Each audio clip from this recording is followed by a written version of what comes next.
नहीं, आप बताइए, हम आहत ना हों। अगर हम अपने सचिव, हमारा सचिव है, मान लो सचिव माने सचिव कहो चाहे मंत्री कहो, एक ही होता है, और हमारा जो मुख्य सचिव है उसको हम प्राइम मिनिस्टर घोषित कर दें, उनको चोट लगेगी कि नहीं लगेगी? जो राजनीतिक शब्दावली है अगर उसको हम अपने यहाँ लगा दें तो उनको चोट लगेगी।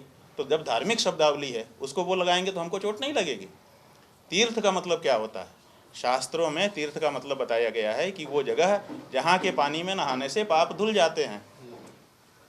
तो बताइए, प्राइम मिनिस्टर आवास में कौन सा वो पानी है जिसमें नहाने से हमारे पाप धुल जाएंगे? एक बात। और दूसरे, क्या हमको वहाँ पर नहाने के लिए जाने मिलेगा?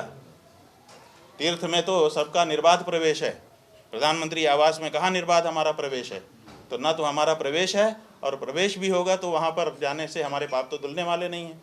और तीसरी बात यह है कि ये पवित्र शब्द है तीर्थ, वहाँ पर कोई रोक नहीं है। प्रधानमंत्री आवास में या कार्यालय में कोई भी व्यक्ति नौकरी कर सकता है, वो हिंदू भी हो सकता है, वो मुसलमान भी हो सकता है, वो ईसाई भी हो सकता है। वो जूता ही पहन करके जाने का नियम है, नंगे पाँव तो जाया ही नहीं है। पूरे तीर्थ में चमड़े का जूता पहन करके लोग घूमेंगे। उसमें से मांसाहारी भी बहुत से होंगे, वो जब टिफ़िन घर से लेकर आएंगे तो मांस भी ले आएंगे, वहीं बैठ करके खाएंगे।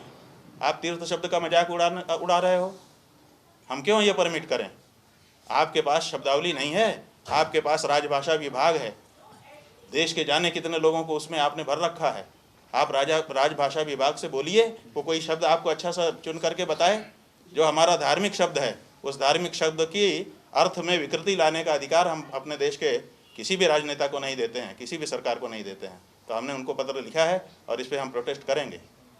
ये नहीं हो सकता है कि प्रधानमंत्री कार्यालय जहाँ साम दाम दंड भेद हो रहा है, जहाँ पर षड्यंत्र हो रहे हैं, जहाँ पर तरह तरह की ऐसी योजनाएं बनाई जा रही हैं, जहाँ पर इस तरह से धर्म विरुद्ध व्यवहार है, वहाँ कैसे तीर्थ शब्द का प्रयोग होगा? तो हमने बिल्कुल विरोध किया है, प्रधानमंत्री जी को पत्र लिख दिया है और आगे रिमाइंडर भेजेंगे। अगर आवश्यकता पड़ी तो हम न्यायालय भी जाएंगे, जनता के बीच में भी जाएंगे, लेकिन हम ये स्वीकार नहीं करते हैं। देखिए, चुप रह जाने से फिर और आगे बात बढ़ेगी, फिर और आगे बात बढ़ेगी, कोई भी अपने आप को कुछ भी घोषित कर लेगा। तो ये कहीं तो इसको रोकना पड़ेगा। और जब प्रधानमंत्री के स्तर पर कोई बात होती है, कोई छोटा मोटा कोई कर दे तो उतना ध्यान नहीं देते हैं, लेकिन ये तो प्रधानमंत्री के स्तर पर हो रही है, और भारत में तो राष्ट्रपति से भी ज़्यादा प्रधानमंत्री का प्रभाव है। तो ऐसी परिस्थिति में इसका मतलब है कि राष्ट्र का सर्वोच्च स्थान इस तरह की चेष्टा कर रहा है जो कि धर्म को क्षति पहुंचाने वाली है, तीर्थ शब्द के अर्थ में विकृति लाने वाली है।